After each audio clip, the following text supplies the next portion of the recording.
Don't be intimidated by this recipe as it's simple and easy to follow. Kanafa is made of crispy pastry layers, cheese and sweet syrup.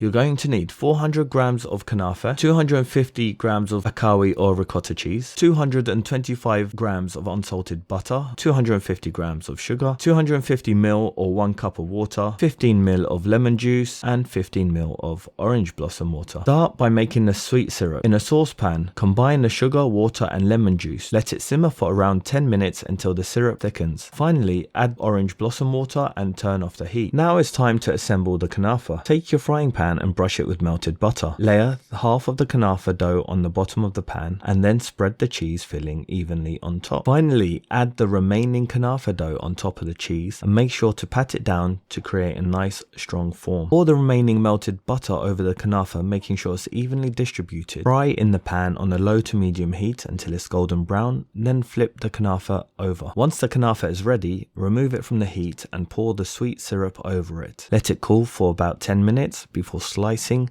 into pieces. Garnish each piece with chopped pistachios for a beautiful and flavorful finish. There you have it, a delicious homemade kanafa ready to be enjoyed. Impress your loved ones with this sweet Middle Eastern dessert at your next gathering.